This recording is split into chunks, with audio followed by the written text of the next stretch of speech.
Добър ден, другари и другарки. Вижте сега какво сравнение ще направим на 20-те цента. Вижте и тия 20 цента какви.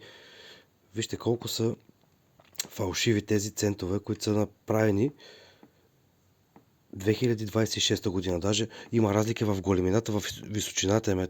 Тази е по-висока от тази. Вижте сега за какво става въпрос. Забележете за какво става въпрос.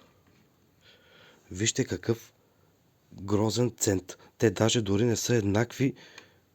Дори 26-та година направени не са еднакви. Вижте за какво става въпрос. Виждате ли разликата?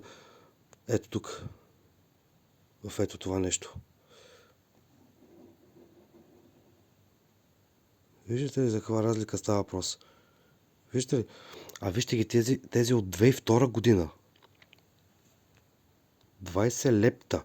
Какво е това? Вижте тази монета колко е по-качествена от тези. Как точно е накована. А тези какви са като размазани стоят. А вижте 20-те стотинки с какво качество са. Гледайте. 20 стотинки с какво качество са. 2026 година са правени. Не знам, тези за 2026 пише на тях.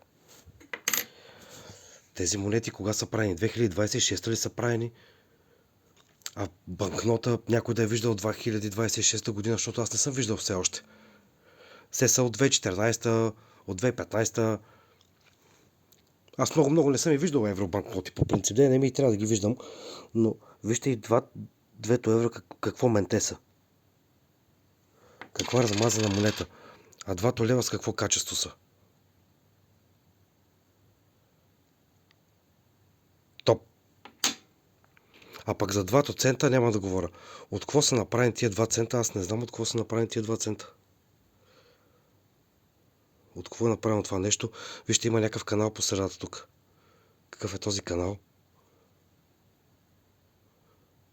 2026 пак пише на тях. Някой забелязал ли е, че 2026 година има само монети? Или поне аз не съм виждал освен нещо друго, освен монети. Банкноти не съм виждал. Вижте за какви ментета става въпрос 2026 година. За какво менте става въпрос? Това е от 2002 година. Ето го. 2002 година. Нашия лев 20 стотинки от 99 година. Всъщност какво качество са? Мийте